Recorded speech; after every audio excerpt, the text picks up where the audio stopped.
شکر ہے تیرا خدایا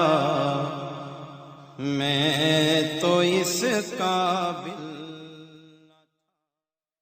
حامدا ومصليا أما بعد فأعوذ بالله من الشيطان الرجيم بسم الله الرحمن الرحيم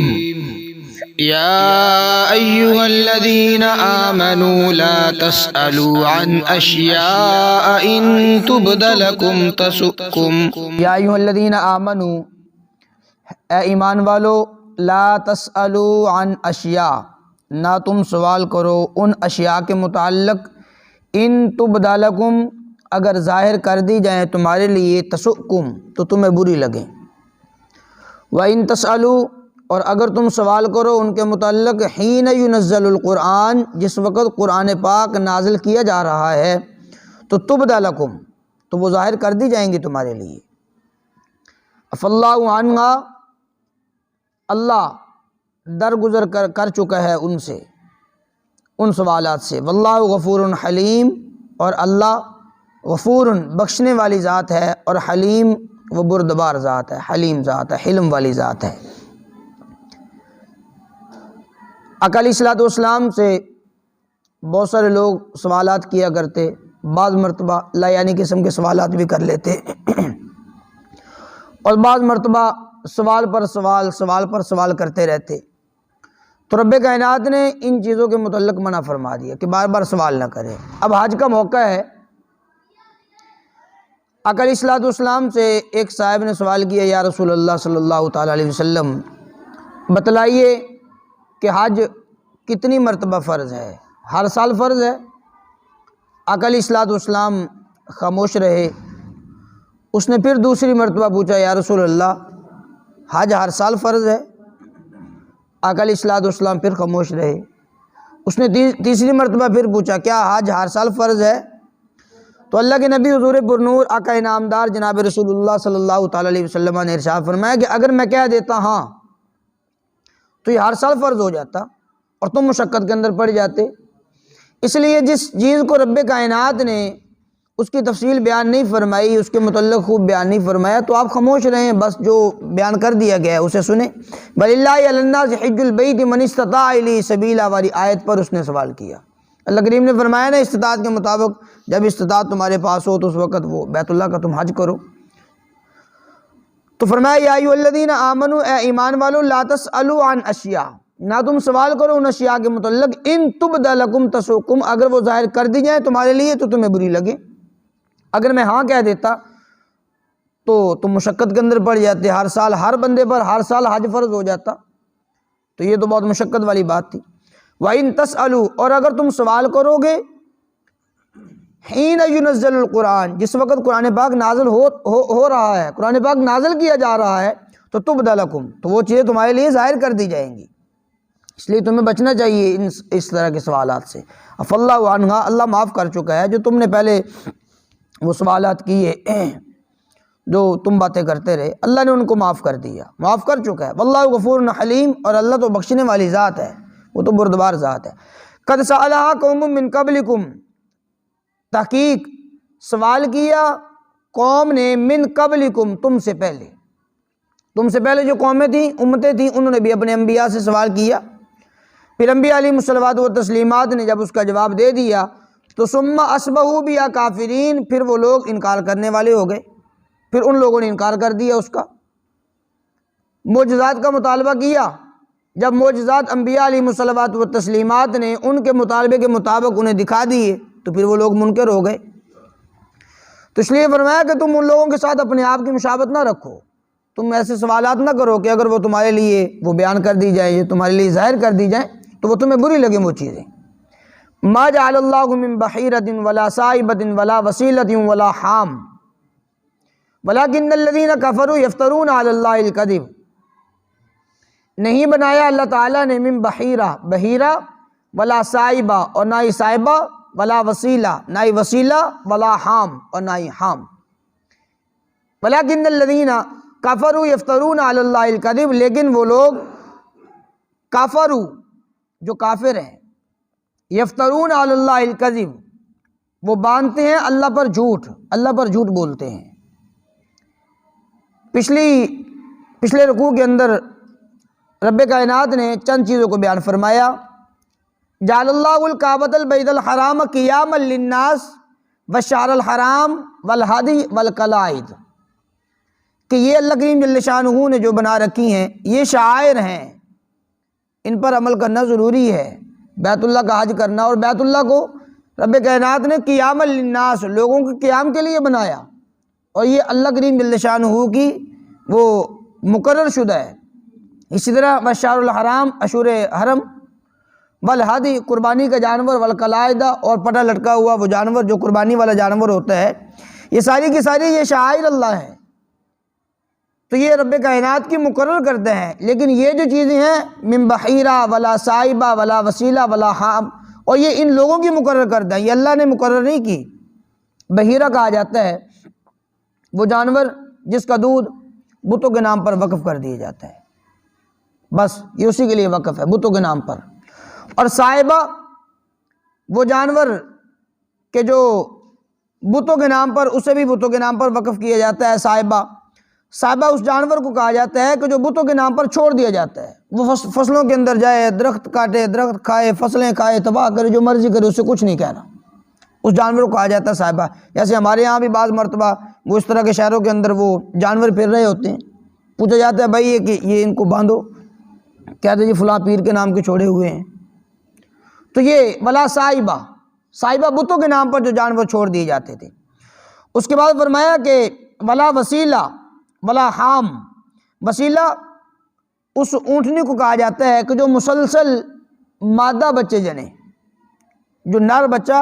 نہ جنے، مسلسل مادہ بچے جنتی رہے، اور اس اونٹنی کو بھی بتوں کے نام پر چھوڑ دیا جاتا تھا۔ اسی طرح فرمایا ولا حام، وہ اونٹ کہ جو خاص عدد سے اب اونٹنی کے ساتھ وہ جفتی کر لے، اس اونٹ کو حام کہا جاتا ہے، تو اس اونٹ کو بھی بتوں کے نام پر چھوڑ دیا جاتا تھا۔ تو یہ جانور جو مقرر کر رکھے تھے انہوں نے بتوں کے نام پر، یہ فرمایا وَلَٰكِنَّ الَّذِينَ كَفَرُوا يَفْتَرُونَ عَلَى اللَّهِ الْكَذِبَ، جو لوگ کافر ہیں انہوں نے اللہ پر یہ جھوٹ باندھتا ہے، وہ سمجھتے ہیں کہ یہ اللہ کی طرف سے مقرر شدہ ہیں، حالانکہ اللہ کی طرف سے نہیں ہے، یہ لوگوں نے اپنی طرف سے بنا رکھے ہیں۔ وَأَكْثَرُهُمْ لَا يَعْقِلُونَ، اور ان میں اکثر لا یعقل ہیں، وہ بے عقل ہیں، وہ ان کو عقل وقل نہیں ہے۔ اگر عقل ہو تو یہ اس طرح کی باتیں کیوں کریں؟ یہ اپنی طرف سے من گھڑت چیزیں یہ بتوں کے نام پر بنا کر پھر اس کو اللہ کا نام دے دیا کہ اللہ کے نام یہ اللہ نے مقرر کی ہیں، حالانکہ رب کائنات نے جو مقرر فرمائی ہے قیاما للناس والشہر الحرام والہدی والقلائد، یہ رب کائنات کی طرف سے مقرر ہے۔ وَإِذَا قِيلَ لَهُمْ، اور جب انہیں کہا جاتا ہے کہ تعالوا، تم آؤ، اِلَىٰ مَا أَنزَلَ اللَّهُ، اس چیز کی طرف جو اللہ نے نازل کیا، اس چیز کی طرف آؤ، وَإِلَى الرَّسُولِ، اور رسول کی طرف آؤ، تو وہ لوگ کہتے ہیں حسبنا ما وجدنا علیہ آبانا، ہمیں کافی ہے ما وہ وجدنا ہم نے پایا علیہ جس پر آباءنا اپنے آباء و اجداد کو، ہم نے اپنے باپ دادا کو جس بات پر پایا، جس دین پر پایا، جن عادات پر پایا، بس ہمارے لیے وہی کافی ہیں، ہمیں نئی باتیں نہیں چاہیے۔ اولو کان آباؤہم لا یعقلون، اللہ کریم نے فرمایا اگرچہ ہوں ان کے آباء و اجداد لا یعلمون شیئا، ان کے پاس کچھ علم نہ ہو، وہ کچھ بھی جانتے نہ ہوں، ولا یہتدون، اور نہ ہی وہ ہدایت پر ہوں، پھر بھی یہ انہی کی وہ اتباع کریں گے، پھر بھی یہ انہی کے پیچھے چلیں گے، ایسے ان کو نہیں کرنا چاہیے۔ جب حق بات انہیں مل گئی تو حق بات کی طرف انہیں رغبت رکھنی چاہیے۔ یا ایھا الذین آمنوا علیکم انفسکم، اے ایمان والو، یہاں پر ذاتی احتساب ہے انسان کا، اے ایمان والو علیکم انفسکم، تمہارے اوپر لازم ہے، انفسکم تم میں اپنی فکر کرنا، تم اپنی فکر کرو۔ لا یضرکم، نہیں نقصان پہنچائے گی تمہیں، من ضل، وہ شخص کہ جو گمراہ ہو چکا ہے، گمراہ آدمی تمہیں نقصان نہیں پہنچائے گا، اذا اہتدیتم، جب تم ہدایت پر ہو، اس وقت گمراہ آدمی تمہیں نقصان نہیں پہنچا سکتا۔ جب اس آیت مبارکہ کا نزول ہوا تو لوگوں نے طرح طرح کے شبہات کے اندر ڈالنا شروع کر دیا دوسرے لوگوں کو۔ دیکھو یہ اللہ کریم نے کہہ دیا یا ایھا الذین آمنوا علیکم انفسکم، تمہیں اپنی فکر لازم ہے، بس تم اپنی فکر کے اندر پڑھو، بس تمہیں کسی کی کوئی نہیں، نہ کسی امر بالمعروف اور نہیں انل منکر کا جو تمہارا دعویٰ ہے، یہ دعویٰ ختم ہو گیا۔ حالانکہ یہ آیت مبارکہ یہ اس کے بالکل بھی مخالف نہیں ہے، بالکل مطابق ہے۔ جب بندہ اس بات کو سمجھ لے اذا اہتدیتم، جب تم ہدایت پر ہو۔ ہدایت پر ہونے کا معنی یہ ہے کہ بندہ حقوق العباد بھی ادا کرے، حقوق اللہ بھی ادا کرے، حقوق واجبی بھی ادا کرے، حقوق فرضی بھی ادا کرے، سارے کے سارے حقوق ادا کرے، امر بالمعروف کرے، نہی عن المنکر کرے۔ جب یہ ساری کی ساری چیزیں کرے گا تو اس وقت سمجھا جائے گا کہ یہ بندہ ہدایت یافتہ ہے، یہ ہدایت پر ہے۔ علیکم انفسکم لا یضرکم من ضل اذا اہتدیتم، اور فرمایا کہ نہیں نقصان پہنچائے گا تمہیں وہ شخص کہ جو گمراہ ہو چکا۔ اذا اہتدیتم، جب تم ہدایت پر ہو، تم صحیح طریقے پر ہو، تم صحیح راستے پر ہو، اس وقت گمراہ آدمی تمہیں نقصان نہیں پہنچا سکے گا۔ تو اب لوگوں نے طرح طرح کے دوسرے لوگوں کے ذہنوں کے اندر شبہات ڈالنا شروع کر دی اس آیت کو سن کر، بھائی اپنی فکر کرو، بس تمہیں کسی کے ساتھ کوئی غرض نہیں۔ سیدنا صدیق اکبر رضی اللہ تعالیٰ عنہ نے خطبہ ارشاد فرمایا لوگوں کے اندر، ارشاد فرمایا کہ لوگوں کہ تم نے اس آیت کو سن کر طرح طرح کے شبہات ڈالنا شروع کر دیے کہ تم اپنی فکر کے اندر پڑو، تمہیں یہ نہیں علم کہ اللہ کریم نے فرمایا اذا اہتدیتم، جب تم ہدایت پر ہو۔ اور ہدایت کا معنی یہی ہے کہ تم حقوق واجبی بھی ادا کرو، حقوق فرضی بھی ادا کرو، حقوق العباد بھی ادا کرو، حقوق اللہ بھی ادا کرو، امر بالمعروف بھی کرو، نہیں الی اللہ مرجعکم جمیعا فینبئکم بما کنتم تعملون، اللہ ہی کی طرف مرجعکم، تمہارا لوٹنا ہے، تم سب نے اللہ ہی کی طرف لوٹنا ہے، جمیعا سب نے، فینبئکم پھر وہ اللہ بتلائے گا تمہیں بما کنتم تعملون جو کچھ تم کرتے رہے ہو۔ یا ایھا الذین آمنوا شہادۃ بینکم اذا حضر احدکم الموت، یہاں پر ایک واقعہ ہے وہ سماعت کر لیجئے، اس کے بعد ترجمہ کرنا انتہائی آسان ہو جائے گا۔ ایک مسلمان آدمی تھا، بدیل اس کا نام تھا، حضرت بدیل۔ وہ تجارت کے لیے ملک شام کے اندر گئے تو ساتھ ان کے دو آدمی تھے، ایک کا نام تھا عدی اور ایک کا نام تھا تمیم۔ یہ اس وقت دونوں عیسائی تھے، مسلمان نہیں تھے، جو دو آدمی ساتھ تھے۔ وہاں پر جا کر ان کی طبیعت بگڑ گئی، حالت خراب ہوئی، تو انہوں نے جتنا بھی ان کے پاس ساز و سامان تھا انہوں نے یہ حکم دیا اپنے دو آدمیوں کو، تمیم کو اور عدی کو، کہ یہ میرا مال میرے ورثاء تک پہنچا دو۔ دو آدمیوں کو وصی بنا لیا اور انہوں نے اپنے پورے مال کی ایک لسٹ تیار کی اور اس کو اپنے مال کے اندر رکھ دیا، سامان کے اندر، اسباب کے اندر چھپا کر رکھ دیا، ان کو خبر نہیں دی اس کے متعلق۔ تو اب ان لوگوں نے اس میں سے ایک پیالہ نکالا جو چاندی کا پیالہ تھا، سونے کا اوپر کام ہوا اور منقش تھا، انہوں نے نکال کر اسے فروخت کر لیا، بیچ دیا۔ جب ورثاء تک مال پہنچ گیا، اب ورثاء نے اس کے اندر سے وہ لسٹ نکالی اور اس کے اندر تو بہت سارا مال لکھا ہوا ہے اور اس کے اندر یہ بھی لکھا ہوا ہے کہ ایک پیالہ ہے چاندی کا، وہ پیالہ انہیں وہ سامان کے اندر سے نہیں ملا۔ تو ان لوگوں نے پوچھا جو ورثاء تھے عدی سے اور تمیم سے کہ بھئی یہ بتلائیے کہ جب بدیل وہاں پر پہنچے ہیں ان کے علاج معالجے پر بھی کچھ خرچہ ہوا؟ کہنے لگے جی نہیں، کچھ خرچہ نہیں ہوا۔ کہنے لگے اچھا بدیل نے وہاں پر کوئی مال فروخت بھی کیا؟ کہنے لگے جی کوئی مال فروخت نہیں کیا، پورا کا پورا مال ویسے کے ویسے ہے۔ کوئی خرچہ بھی کیا اس مال میں سے؟ کہنے لگے جی کچھ بھی۔ جب انہوں نے نفی کے اندر جواب دیا تو یہ کہنے لگے اس کے اندر تو ایک پیالہ بھی لکھا ہوا وہ ہمیں نظر نہیں آتا۔ کہنے لگے ہمارے پاس پیالہ نہیں ہے۔ آقا علیہ الصلوۃ والسلام کی بارگاہ اقدس کے اندر یہ کیس پیش کیا گیا تو اللہ کے نبی صلی اللہ تعالیٰ علیہ وسلم نے، اب چونکہ وہ جو آپ حضرات کو وہ حدیث پاک وہ آپ نے پڑھی تھی، البینۃ علی المدعی، جو دعویٰ کرنے والا ہے اس پر گواہ ہیں۔ اب دعویٰ کرنے والے یہ ورثاء تھے، جو بدیل کے جو ورثاء تھے وہ دعویٰ کرنے والے تھے کہ جناب ہمارا ایک پیالہ ہے۔ والیمین علی من انکر، قسم آتی ہے اس بات پر جو بندہ منکر ہو۔ اب دو جو آدمی تھے عدی اور تمیم، یہ دونوں منکر تھے، اب ان پر قسم آتی تھی، کہنے لگے ہمارے پاس نہیں ہے پیالہ، نہ ہم نے چرایا نہ ہمیں اس بات کا علم۔ خیر اب ان پر آقا علیہ الصلوۃ والسلام نے ارشاد فرمایا ہاں بھائی تم قسمیں اٹھاؤ۔ تو ان لوگوں نے قسمیں اٹھا دی کہ ہمارے پاس کوئی پیالہ نہیں ہے، ہمیں اس کی کوئی خبر نہیں ہے۔ بات ختم ہو گئی۔ کچھ دنوں کے بعد مکہ کے ایک سنار سے یہ ایک پیالہ ملا، پوچھا گیا کہاں سے خریدا ہے؟ وہ کہنے لگے جی ہم نے تمیم اور عدی سے خریدا ہے۔ تو اب یہ کیس دوبارہ حضور علیہ الصلوۃ والسلام کی بارگاہ اقدس کے اندر آ گیا۔ اب جو حضرت بدیل کے جو ورثاء تھے وہ کہنے لگے یا رسول اللہ صلی اللہ تعالیٰ علیہ وسلم یہ پیالہ فلاں سنار سے ملا ہے اور ان کو بیچا تھا یہ عدی نے اور یہ تمیم نے، انہوں نے یہ بیچا تھا۔ اب ان سے سوال کیا گیا تو یہ لوگ کہنے لگے جناب ہم نے تو یہ بدیل سے خرید لیا تھا، یہ پیالہ حضرت بدیل سے ہم نے خریدا تھا، اب یہ خریدنے کے دعوے دار ہو گئے، لیکن جو اس کے ورثاء تھے، بدیل کے جو ورثاء تھے، وہ کہنے لگے نہیں جی نہیں، انہوں نے کوئی خریدا نہیں، انہوں نے چوری کیا وہاں سے۔ اب یہاں پر دعوے دار کون ہے؟ دعویٰ کرنے والا تمیم اور عدی ہے کہ جناب ہم نے تو خریدا ہے، لیکن اب منکر کون ہے؟ ورثاء ہیں، وہ کہنے لگے جناب خریدا نہیں ہے۔ تو اب اس فیصلے کے اندر، اس معاملے کے اندر قسم آتی تھی وہ جو ورثاء پر، اب ورثاء سے قسم لی گئی، چونکہ ان کے پاس تمیم اور عدی کے پاس کوئی گواہ نہیں تھے، البینۃ علی المدعی، جو دعویٰ کرنے والا اس پر گواہ ہونے چاہیے۔ اب ان کے پاس کوئی گواہ نہیں تھی اس بات کے کہ ہم نے جناب خریدا ہے، تو وہ جو دوسرے ورثاء تھے ان پر قسم آتی تھی، اگر تم انکار کرتے ہو اس بات کا کہ اس نے نہیں انہوں نے خریدا نہیں ہے تو تم قسم اٹھاؤ۔ تو اب ورثاء نے قسمیں اٹھائیں، وہ کہنے لگے، اور قسمیں اٹھانے کے لیے فرمایا کہ وہ آدمی قسمیں اٹھائے جو وہ ورثاء میں وہ میت کا سب سے زیادہ حقدار ہے، سب سے زیادہ قریبی ہے، وہ قسمیں اٹھائے اور اللہ کی قسم اٹھائے۔ تو ان لوگوں نے اللہ کی قسم اٹھا دی کہ جناب انہوں نے نہیں خریدا۔ تو خیر پھر فیصلہ ویسے ہی ہوا۔ تو اب ان لوگوں نے وہ سنار کو 1000 درہم کا یہ بیچ دیا تھا وہ پیالہ، تو اب دونوں نے 500 روپے ان کو وہ ادا کیا، تو یہ معاملہ مکمل ہوا۔ تو رب کائنات نے ان آیات مبارکہ کے اندر اسی واقعے کو بیان فرمایا، یا ایھا الذین آمنوا، اے ایمان والو، شہادت بینکم، فرمایا تم آپس کے اندر گواہ قائم کر لو، گواہی قائم کرو، اذا حضر احدکم الموت، تم گواہ بنا لو آپس میں جب حاضر ہو تم میں سے کسی ایک کے پاس موت، گواہ بنا لو حین الوصیہ، وصیت کے وقت جب تم وصیت کرو تو دو گواہ، اثنان ذوا عدل منکم، دو معتبر آدمی،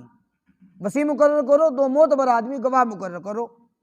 جو تمہارے ساتھ ہوں یا تمہیں میں سے ہو، منکم تمہیں میں سے یعنی مسلمان ہوں، ان کو تم گواہ بناؤ، او آخران من غیرکم، یا دو اور من غیرکم جو تمہارے علاوہ ہوں، ان انتم ضربتم فی الارض، اگر تم سفر کے اندر ہو زمین میں، اگر تم کسی ملک کے اندر سفر کے اندر گئے ہو تو وہاں پر تمہیں بیماری لائق ہو جائے، اذا فاصابتکم مصیبت الموت، پہنچے تمہیں مصیبت الموت، موت کی مصیبت، مصیبت موت، موت کا وقت تمہارے اوپر آ جائے، تو فرمایا پھر تم میں سے مسلمانوں میں سے کوئی آدمی وہاں پر نہ ہو تو پھر تم اپنے علاوہ کوئی اور دو آدمی مقرر کر لو بطور گواہ کے، تحبسونہما، تم روک لو ان دونوں کو، من بعد الصلاۃ، نماز کے بعد، عصر کی نماز کے بعد، اسے مفسرین اکرام نے لکھا ہے کہ عصر کی نماز کے بعد تم روک لو، یعنی وہ دو آدمی جیسے یہ دو تھے تمیم اور عدی، انہیں تم عصر کی نماز کے بعد روک لو، کیونکہ اس وقت لوگ بھی زیادہ ہوں گے، اب تم ان سے پورا کا پورا معاملہ پوچھو، ان سے قسمیں اٹھواؤ کہ اگر تمہارے پاس وہ پیالہ نہیں ہے تو اٹھاؤ قسمیں۔ اب جھوٹی قسم سے یہ گریز کریں گے اور لوگوں کا مجمع بھی زیادہ ہوگا، نماز کے بعد عموماً لوگ زیادہ جمع ہو جاتے ہیں، تو پھر یہ شرم کرتے ہوئے شاید کہ یہ قسمیں نہ اٹھائیں، تو فیقسمان باللہ، پھر تم ان سے قسمیں اٹھواؤ، ان ارتبتم، اگر تمہیں شک ہو جائے، اگر تمہیں ان پر شک ہو جائے تو پھر ان سے تم قسمیں لو، لا نشتری بھی ثمنا، اس بات کی قسمیں لو کہ وہ کہیں لا نشتری بھی ثمنا، اس قسم کے بدلے کے اندر ہم ثمنا، کچھ ثمن نہیں لینا چاہتے، یعنی پیسے لے کر یہ پیسے وصول کرنے کے لیے، مال کو دبانے کے لیے ہم جھوٹ بول دیں، جھوٹی قسمیں اٹھا دیں، ایسا ہم نہیں کرنا چاہتے، ولو کان ذا قربا، اگرچہ ہمارے کوئی قریبی رشتہ دار بھی ہوں پھر بھی ہم سچی قسم اٹھائیں گے، اور ان سے یہ بھی قسم لیں ولا نکتم شہادت اللہ، کہ نہ وہ چھپائیں گے شہادت اللہ، اللہ کی گواہی کو، یہ بھی کہیں کہ ہم اللہ کی گواہی کو ہم نہیں چھپائیں گے، اگر ہم ایسا کریں تو انا اذا لمن العاصمین، تو اس وقت ہم سخت گناہ گاروں میں سے ہوں گے، ضرور بضرور ہم اس وقت کیا ہوں گے، گناہ گاروں میں سے، اگر ہم جھوٹی قسمیں اٹھائیں۔ اس بات پر یہ قسم اٹھا کر پھر ان سے معاملہ پوچھیے۔ تو خیر ان لوگوں نے ایسے کیا، ان سے پوچھا گیا تو ان لوگوں نے قسمیں اٹھا دی، اللہ کی قسم اٹھا دی انہوں نے کہ ہمارے پاس کوئی پیالہ نہیں ہے، ہمیں اس بات کی خبر نہیں ہے، لیکن جب بات کے اندر پیالہ مل گیا تو اب اللہ کریم نے فرمایا فَإِنْ عُثِرَ، اگر خبر ہو جائے عَلَىٰ أَنَّهُمَا اسْتَحَقَّا، اس بات پر کہ وہ دونوں استحقا اسما، کہ وہ دونوں گناہ کے مستحق ہوئے ہیں، انہوں نے جھوٹی قسمیں اٹھائی ہیں، تو فآخران، پس دو آدمی، یقومانی، وہ کھڑے ہوں، مقامہما، ان کی جگہ پر، یعنی ورثاء میں سے دو آدمی ان کی جگہ پر کھڑے ہوں، من الذین استحق علیہم الاولیان، جن کا حق دبایا گیا ہے، جو میت کے زیادہ قریب ہیں، وہ قسمیں اٹھانے کے لیے کھڑے ہو جائیں، اور وہ فیقسمان باللہ، وہ قسمیں اٹھائیں اللہ کی، لشہادتنا، کہ ہماری گواہی، احق من شہادتیما، ان کی شہادت سے زیادہ حقدار، وہ قوی ہے، وہ زیادہ ٹھیک ہے، زیادہ صحیح ہے، وہ یہ قسمیں اٹھائیں کہ یہ جو انہوں نے قسمیں اٹھائی تھی نا تمیم اور عدی نے، ان کی قسم سے زیادہ قسم پختہ ہماری ہے، ہم قسم اٹھاتے ہیں کہ انہوں نے نہیں خریدا۔ تو خیر وما تدینا، اور یہ بھی کہیں کہ جناب ہم حد سے نہیں بڑھیں گے، حد سے ہم تجاوز نہیں کریں گے، انا اذا لمن الظالمین، اگر ہم ایسا کریں تو ہم ظالموں میں سے ہوں گے۔ تو پھر ان سے قسمیں لی گئیں، تو جو بدیل کے ورثاء تھے انہوں نے قسمیں اٹھا دی۔ اب چونکہ یہ مدعا ہے، یہ مدعی نہیں، البینۃ علی المدعی، اب مدعی بن گئے تھے وہ شخص تمیم اور عدی، وہ کہنے لگے جناب ہم نے خریدا ہے، اس بات کے وہ مدعی تھے، لیکن منکر کون تھے؟ ورثاء، وہ منکر ہو گئے، تو اب ورثاء نے قسمیں اٹھائیں۔ انا اذا لمن الظالمین، اگر ہم جھوٹی قسمیں اٹھائیں تو ہم ظالموں میں سے ہوں گے۔ ذالک ادنا، یہ سارا کا سارا قانون اس لیے ہے، ذالک ادنا یاتو، یہ زیادہ قریب ہے، ان یاتو بالشہادۃ علی وجہہا، کہ گواہ صحیح طریقے سے وہ گواہی دیں گے، گواہی ادا کریں گے، یاتو کہ وہ لے آئیں بالشہادہ، گواہی کو علی وجہہا، اس کے صحیح طریقے پر،